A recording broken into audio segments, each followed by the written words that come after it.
वालेकुम dear students आज हम एक बहुत ही इम्पॉर्टेंट लॉन्ग क्वेश्चन स्टडी करने जा रहे हैं। Vertical motion of two bodies attach to the end of a string that pass over a frictionless pulley. और आपके पास दो बॉडीज़ हैं और उनकी मासेस m1 और m2 है और इसको एक पुली के ऊपर से आपने पास करवाया with the help of a string.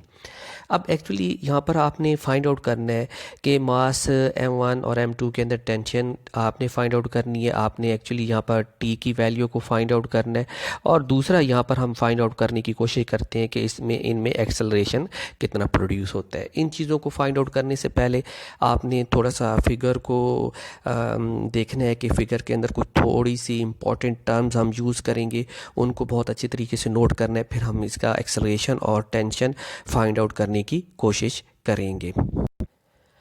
बच्चे इसके अंदर हम सपोज़ करते हैं कि जो आपकी m1 मास है ये ग्रेटर है मैस जो है m2 से। अगर m1 मैस ग्रेटर होगी तो लाजमी बात है ये डाउनवर्ड डायरेक्शन में m1 मैस आएगी और ये अपवर्ड डायरेक्शन में मूव करके जाएगी। हम ये कहते हैं कि जो m1 मैस है ये m1 मैस इसके अंदर जो एक्सेलरेशन प्रोड्यूस हो रहा है वो ए एक्सेलरेशन प्रोड्यूस हो रहा है और ये बॉडी जो है डाउनवर्ड डायरेक्शन में जा रही है, तो एक्सेलरेशन की वैल्यू भी क्या होगी, डाउनवर्ड डायरेक्शन में ही होगी। तो फिर m2 जो है वो अपवर्ड डायरेक्शन में मूव कर रही है और इसमें जो एक्सेलरेशन प्रोड्यूस हो रहा है वो ए एक्सेलरेशन प्रोड्यूस हो रहा है। अब दोनों में एक्सेलरेशन सेम होने की वजह ये है कि दोनों मैसेज को आपने एक सेम स्ट्रिंग के साथ जो है ना अटैच किया हुआ है, दोनों स्ट्रिंग जो है वो सेम है।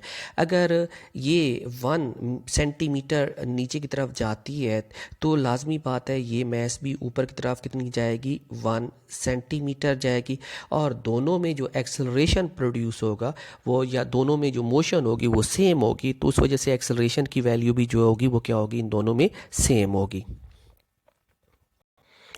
अब अच्छा ये देखें कि जो m1 है ये डाउनवर्ड मूव करके जाएगी और डाउनवर्ड जो ये मूव करके जाएगी तो इसको मूव करवाने वाली जो चीज़ होगी वो इसका वेट होगा, यानी कि फोर्स ऑफ ग्रेविटी होगी। अब ये जो मैस m है इस मैस m के ऊपर एक फोर्स और भी स्ट्रिंग लगा रही है और वो कौन सी फोर्स है, वो टेंशन है। आप देखें कि यहाँ पर डाउनवर्ड डायरेक्शन में इसका वेट एक्ट कर रहा है, डाउनवर्ड डायरेक्शन में ये वेट W1 जो है इसके ऊपर एक्ट कर रहा है और अपवर्ड डायरेक्शन में एक टेंशन फोर्स T एक्ट कर रही है। अगर ये टेंशन फोर्स ना होती तो फिर जो है ये बॉडी जो नीचे की तरफ आती ये फोर्स ऑफ ग्रेविटी यानी ग्रेविटेशनल एक्सेलरेशन की वजह से नीचे आ रही होती, लेकिन अब जो है ये ग्रेविटेशनल एक्सेलरेशन की वजह से नीचे नहीं आएगी क्योंकि इसके ऊपर एक फोर्स T भी एक्ट कर रही है। तो इसी तरीके से हम ये देखेंगे कि जो आपके पास m2 मैस है, m2 मैस के ऊपर भी एक फोर्स अपवर्ड डायरेक्शन में लगेगी और वो फोर्स जो होगी टेंशन की फोर्स होगी और उसको भी हम नाम क्या देंगे, T देंगे।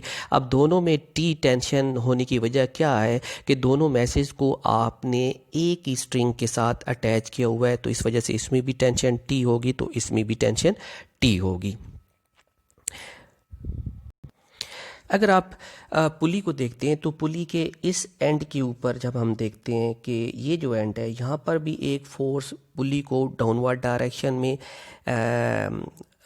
मूव करवा रही है और ये स्ट्रिंग इसको मूव करवा रही है, तो स्ट्रिंग के अंदर क्या चीज़ प्रोड्यूस होगी, टेंशन, और ये टेंशन जो है ये क्या होगी, T डाउनवर्ड डायरेक्शन में। तो इस पॉइंट के ऊपर भी एक टेंशन जो है यहाँ पर पुली के ऊपर एक्ट करेगी स्ट्रिंग की वजह से और इसकी डायरेक्शन भी जो होगी वो क्या होगी, डाउनवर्ड डायरेक्शन में। अब ये देखें बच्चे कि आपकी जो पुली है ये पुली जो है वो आपके पास स्टेशनरी है और इस पुली को अगर हम ओवरऑल देखते हैं तो पुली के ऊपर ये देखें कि इस पुली के ऊपर एक और भी स्ट्रिंग है जो ये लगी हुई है, तो ये पुली को क्या करेगी, ऊपर की तरफ मूव करवा के लेके जाएगी, यानी कि ये ऊपर की तरफ इसके ऊपर फोर्स लग रही है और वो फोर्स कौन सी है, टेंशन की फोर्स जो है इसको ऊपर की तरफ मूव करवाने की कोशिश कर रही है। लेकिन ये देखें कि ये पुली जो है आपकी ये स्टेशनरी है, रेस्ट के अंदर है। इसका मतलब है कि ये T और ये T दोनों T जो होंगे ऐड होंगे सेम डायरेक्शन में, तो कितने हो जाएंगे, 2T, ये T आपके पास और ये टी 2t हो जाएंगे। और पुली जो है स्टेशनरी है, तो इसका मतलब है जो अवर डायरेक्शन में इस जगह से जो टेंशन लग रही है, ये वाली टेंशन, तो ये कितनी होनी चाहिए, 2t होनी चाहिए, 2t। और ये 2t अपोजिट इन डायरेक्शन होंगे, तो उस वजह से ये जो पुली होगी वो स्टेशनरी कंडीशन में रहेगी और ये मूव नहीं करेगी। अगर बच्चे हम मैस M1 की बात करते हैं, तो इसमें आप देख रहे हो कि जो मैस M1 है वो डाउनवर्ड डायरेक्शन में मूव कर रही है और ए एक्सेलरेशन से मूव कर रही है। अब इसके ऊपर दो फोर्सेस एक्ट कर रही हैं। एक फोर्स जो है वो आपके पास इसका वेट है और दूसरी जो फोर्स है वो फोर्स ऑफ ग्रेविटी है। तो यहाँ पर आपने न्यूटन सेकंड लॉ को अप्लाई करना है। तो न्यूटन सेकंड लॉ का आपको पता है कि न्यूटन सेकंड लॉ में एफ नेट जो होता है वो इक्वल होता है किस चीज़ के, एम ए की इक्वल होता है। ये नेट जो है, एफ नेट का मतलब है कि दो फोर्सेस का डिफरेंस। अब देखिए कि इस बॉडी के ऊपर दो फोर्सेस एक्ट कर रही है। एक आपके पास इसका वेट एक्ट कर रहा है और एक इसकी टेंशन एक्ट कर रही है। तो बच्चे इसमें से फोर्स जो है वो ग्रेटर जो है वो आपके पास इसका वेट है और टेंशन जो है इसकी स्मॉलर फोर्स है। तो हम क्या करेंगे, ग्रेटर वैल्यू में से ये ग्रेटर वैल्यू में से स्मॉलर वैल्यू को सब्ट्रैक्ट कर लेंगे तो नेट फोर्स आ जाएगी। और इस बॉडी की जो मैस है वो M1 है। तो इसका मतलब है कि ये इक्वेशन क्या बन जाएगी according to Newton second law, M1 into a. तो यहाँ पर आपने टेंशन जो है, ये जो टेंशन है, इस टेंशन को राइट हैंड साइड की तरफ मूव करवा के ले जाना है। जब हम टेंशन को राइट हैंड साइड की तरफ मूव करवा के ले जाएंगे तो ये नेगेटिव साइन पॉजिटिव हो जाएगा। तो आफ्टर रीअरेंजिंग आपकी जो इक्वेशन होगी वो T is equal to M1G minus M1 a g. आप इक्वेशन जो है ये एक इक्वेशन हम ऑब्टेन कर लेंगे। ठीक हो गया। अगर बच्चे आप जो बॉडी थी M2 मैस वाली उसकी बात करते हो तो वो अपवर्ड डायरेक्शन में जा रही है और उसके ऊपर भी दो फोर्सेस लग रही थी। डाउनवर्ड डायरेक्शन में उसका वेट था और अपवर्ड डायरेक्शन में उसकी टेंशन थी। अब वो बॉडी जो M2 मैस वाली थी अपवर्ड डायरेक्शन में जा रही थी और अपवर्ड डायरेक्शन में कौन सी फोर्स एक्ट कर रही थी, टेंशन की फोर्स एक्ट कर रही थी। टेंशन ज़्यादा है, वेट कम है, तो आपको फिर न्यूटन सेकेंड लॉ अप्लाई करना पड़ेगा। एफ नेट जो होगा वो किसकी इक्वल होता है, आपके पास M इंटू ए की इक्वल होता है। तो यहाँ पर जो एफ नेट जो मतलब होता है कि ग्रेटर फोर्स में से स्मॉलर फोर्स को आपने सब्ट्रैक्ट करवाना है। तो आपकी जो ग्रेटर फोर्स है M2 के अंदर वो टेंशन है, तो टेंशन में से आपने उसका वेट सब्ट्रैक्ट करवाना है। तो वेट क्या हो जाएगा, M2G इज इक्वल टू उसका मैस क्या है, मैस उसका अब जो है वो M2 है। M2 और दोनों में एक्सेलरेशन जो प्रोड्यूस हो रहा था वो सेम एक्सेलरेशन प्रोड्यूस हो रहा था और वो एक्सेलरेशन जो है वो क्या है, A है। ठीक हो गया। अब आपने ये करना है कि जो आपके पास टी की वैल्यू है, ये जो टी की वैल्यू होगी, हमने इस टी की वैल्यू को यहाँ से लेना है और इस इक्वेशन के अंदर पुट कर देना है। जैसे मैं इस इक्वेशन में इस टी की वैल्यू को पुट करूँगा तो ये मेरे पास इक्वेशन बन जाएगी।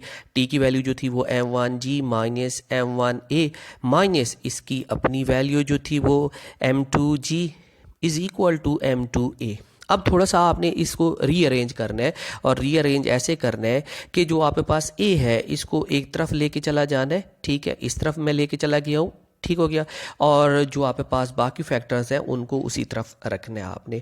और आफ्टर सिंप्लीफिकेशन आप सिंप्लीफाई करते हो तो सिंप्लीफाई करने के बाद जो आपको ए एक तरफ आप लेके आते हो तो यहाँ पर ए जो है वो आपके पास क्या हो जाता है, ए की वैल्यू यहाँ पर आ जाती है। A is equal to GM1 minus M2 over M1 plus M2। ये आपने उन दोनों बॉडीज़ के अंदर जो एक्सेलरेशन प्रोड्यूस हो रहा था उसकी वैल्यू को कैलकुलेट कर लिया। और अब हम जो है आगे की तरफ जाते हैं और इसकी टेंशन को फाइंड आउट करने की कोशिश करते हैं।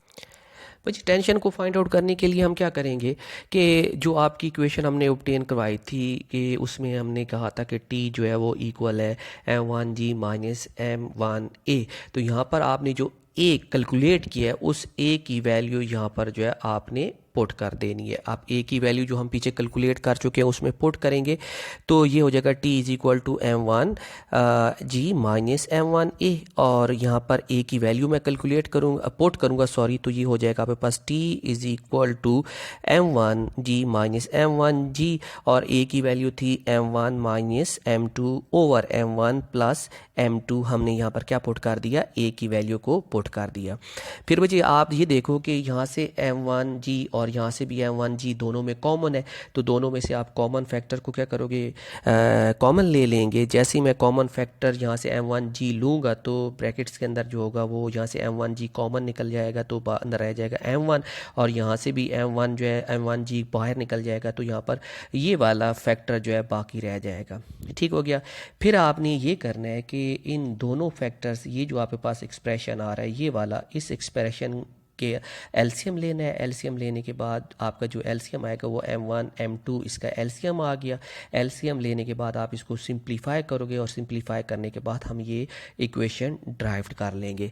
अब देखिए मुझे ये नेगेटिव साइन यहाँ पर आ रहा है, इसका ये नेगेटिव साइन है, तो नेगेटिव साइन जैसे ही अंदर मल्टीप्लाई होगा तो ब्रैकेट स्मॉल ब्रैकेट्स के साइन दोनों चेंज हो जाएंगे, तो ये हो जाएगा आपके पास M1G into M1 plus M2 minus M1 plus M2 हो जाएगा। तो M1 के साथ M1 कैंसिल हो जाएगा, तो हमारे पास जो रिज़ल्ट बनेगा वो बनेगा T is equal to M1G, और M2 ऐड हो जाएंगे तो ये हो जाएगा 2M2 over M1 plus M2। तो हमारे पास जो टेंशन का रिलेशन आ जाएगा वो ये रिलेशन हम ऑब्टेन कर लेंगे।